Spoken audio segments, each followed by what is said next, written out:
அன்பார்ந்தவர்களே, யாருக்காக இந்த உலகத்தில் வாழ்றீங்க? யாருக்காக வாழ்றீங்க? இன்றைய மிக சிறந்த வழிபாடு, மிக சிறந்த விழாவாகவும் கொண்டாடப்படுவது ஆண்டவர் இயேசுவை காணிக்கையாக ஒப்பு கொடுத்த நாள். இதுக்கும் யாருக்காக வாழ்றீங்களே அப்படின்ற இந்த கேள்விக்கு என்னதான் அர்த்தம் அப்படின்னு நீங்க கேட்கறது நல்லாவே தெரியுது. மறுபடியும் கேட்கிறேன், யாருக்காக வாழ்றீங்க? இன்னைக்கு குழந்தை இயேசுவை கோவிலில் அர்ப்பணமாக ஒப்பு கொடுக்கிறார்கள். ஆகையால் இன்று தாயாம் திரு அவை இறைவனுக்காக அர்ப்பணிக்கப்பட்ட ஒவ்வொருவரையும் நினைவு கூறுகிறார். குருக்கள், கன்னியர்கள், துறவரத்தார் அனைவரையும், அவங்கள மட்டும் இல்லைங்க, உங்களையும் உங்கள் குடும்பங்களையும் இந்த விழா பெருமிதப்படுத்துகிறது. நீங்களும் இறைவனுக்காக அர்ப்பணிக்கப்பட்டவர்கள். இந்த உண்மையை எடுத்து கூறுகிறது இறைவார்த்தை. வாருங்கள், வார்த்தையோடு ஒரு பயணம் செய்வோம்.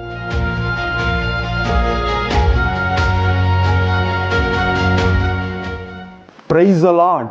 இயேசுவுக்கே புகழ், இயேசுவுக்கே நன்றி. எனக்கு அருமை மிக்கவர்களே, இந்த நன்னாளிலே, இந்த பெருவிழா நாளிலே உங்கள் அனைவருக்கும் இறைவனது அருளும் ஆசீரும் உங்கள் குடும்பங்களை நிறைவாக நிறைத்து வழி நடத்த உங்களை நான் வாழ்த்துகிறேன். நான் முதல்ல ஒரு கேள்வி கேட்டேன், யாருக்காக நீங்கள் வாழுகிறீர்கள்? ஏன்னா இந்த கேள்வி கொஞ்சம் வித்தியாசமா இருக்குதுன்னு பார்க்குறீங்களா? 2 கொரிந்தியர் 5ஆம் அதிகாரம் 15ஆம் வசனம் தெள்ள தெளிவாக சொல்லுகிறது, வாழ்வோர் அனைவரும் தங்களுக்காக வாழாமல் தங்களுக்காக இறந்து உயிர்த்த கிறிஸ்துவுக்காக வாழ வேண்டும். நல்லா பாருங்களேன், இன்னைக்கு யாராவது நமக்காக இறப்பாங்களா? நமக்காக தங்கள் வாழ்க்கையை விட்டு கொடுப்பார்களா? நமக்காக அனைத்தையும் விட்டு நமக்காகவே வாழ்வார்களா அப்படின்னு பார்த்தீங்கன்னா ஒரு பெரிய கேள்விக்குறி. ஆனால் 2000 ஆண்டுகளுக்கு முன்பிலிருந்து இன்று வரை நமக்காக பிறந்து, நமக்காக இறந்து, நமக்காக உயிர்த்த ஆண்டவர் இயேசு கிறிஸ்துவுக்காக நீங்களும் நானும் வாழ வேண்டும் என்று வார்த்தை கற்றுத் தருகிறது அன்பார்ந்தவர்களே. அதனால் தான் கேட்டேன், நீங்க யாருக்காக வாழ போகிறீர்கள் என்று.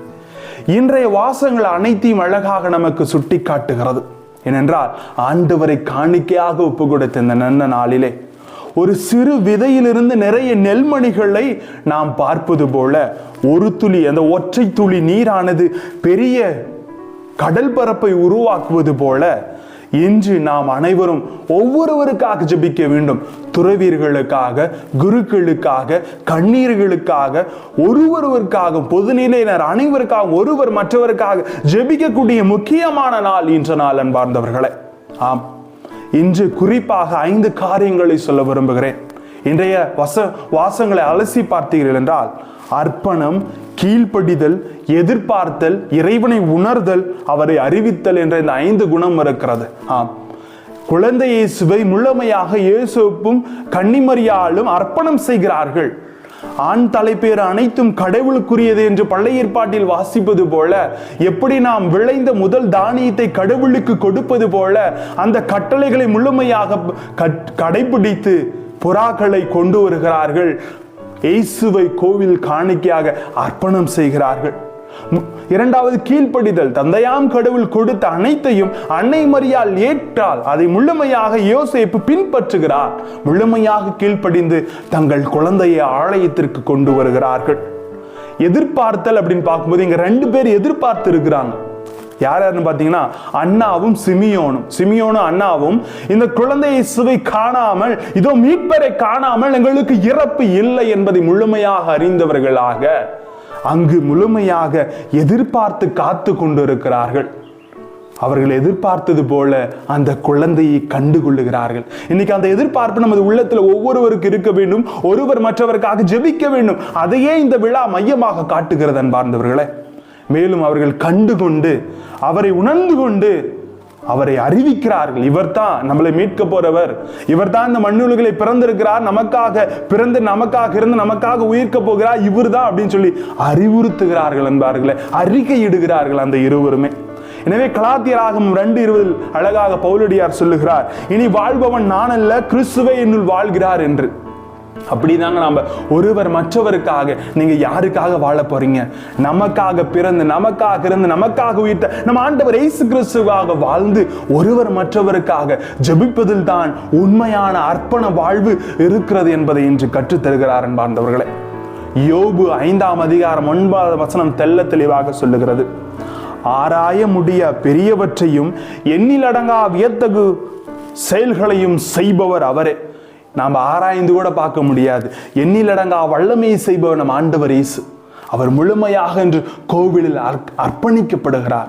அந்த அர்ப்பணத்திலே நாம் ஒருவர் மற்றவருக்காக ஜெபிக்க வேண்டும். இதன் வழியாக நாம் மீட்பு பெற போகிறோம் என்ற உண்மை சம்பவம் இங்கு நமக்கு கொடுக்கப்படுகிறது. அன்பார்ந்தவர்களே, 1 கொரிந்தியர் 13:10 தெளிவாக சொல்லுகிறது, நிறைவானது வரும் பொழுது குறைவானது ஒளிந்து போகும் என்று.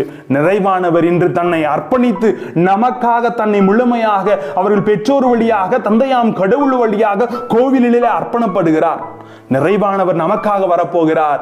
குறைகள் அனைத்தும் நம்மை விட்டு ஒளிந்து போக வேண்டும். ஒருவர் மற்றவருக்காக ஜெபியுங்கள் என்று அழைக்கப்படுகிறது. அன்பார்ந்தவர்களே, பொதுவா சொல்லுவாங்க இல்லையா, நம்மை நாம் முழுமையாக செதுக்கி வாழ வேண்டும். நம்மை நாமே செதுக்கிக் கொள்ள ஒரு ஒளி தேவைப்படுகிறது. அது என்னன்னா இலக்கு, தன்னம்பிக்கை, விடாமுயற்சி. இந்த 3 குணங்களும் ஒரு மனிதனுக்கு இருக்கும் பொழுது இவன் தன்னையை செதுக்கிக் கொள்வான், பிறருக்காக அர்ப்பணிப்பான், பிறருக்காக வாழுவான், பிறருக்காக ஜெபங்களையும் செய்வான் என்பதுதான் உண்மை அம்சமாக பார்க்கப்படுகிறது. ஆண்டவர் இயேசு கிறிஸ்துக்கு இந்த பாலன் வடிவிலே கோவில் அர்ப்பணிக்கப்படுகிறார் என்றால் இவருக்கு ஒரு இலக்கு இருந்தது. அந்த இலக்கு நம்மை மீட்க வேண்டும். நீங்களும் நானும் பாவ பிடியிலிருந்து வெளிவர வேண்டும், ஆசிரை பெற வேண்டும் என்ற இலக்கு இருந்தது. எத்தனையோ போராட்டம், பரிசேயர்கள் சதுசேயர்களால் எத்தனையோ ஒதுக்கி வைக்கிற தன்மை, அவரை விரட்டுகின்ற தன்மை, எத்தனையோ போராட்டங்கள் மத்தியிலே விடாமுயற்சியோடு தன்னம்பிக்கையோடு நமக்காக அந்த சிலுவை சாவை ஏற்று இறந்து மீண்டும் உயிர்த்தார். இந்த 3 குணங்கள் நமக்கு தேவை. அன்பார்ந்தவர்களே, இலக்கும் தன்னம்பிக்கையும் விடாமுயற்சியும் நம்மில் நிறைவாக இருக்க வேண்டும். ஆகவே தான் திருப்பாடல் ஆசிரியர் 37:4 அழகாக சொல்லுகிறார், ஆண்டவரிலே மகிழ்ச்சிக்கோள், உன் உள்ளத்து விருப்பங்களை அவர் நிறைவேற்றுவார்.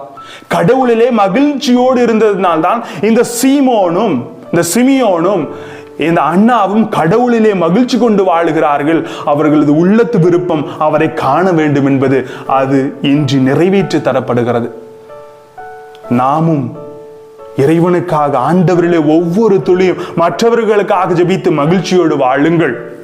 அவரை நிச்சயமாக நமது உள்ளத்து விருப்பங்களை நிறைவேற்றி நாம் அவரை காண முடியும். அன்பார்ந்தவர்களே, எனவே இன்னிலிருந்து முடிவு பண்ணுங்க, யாருக்காக வாழ போறீங்க? பணத்துக்காகவும், பகட்டுக்காகவும், பட்டாடைகளுக்காகவும், பதவிக்காகவும் இதுக்காக வாழ போறீங்களா? இல்ல நமக்காக பிறந்து, நமக்காக இறந்து, நமக்காக உயிர்த்த நம் ஆண்டவர் இயேசு கிறிஸ்துவுக்காக வாழ போகிறீர்களா? எனவே இந்த பெருவிழாவிலே நினைவிற்கொள்ளுங்கள், இறைவன் உங்களையும் உங்கள் குடும்பத்தையும் நிறைவாக ஆசீர்வதிப்பாராக. Praise the Lord.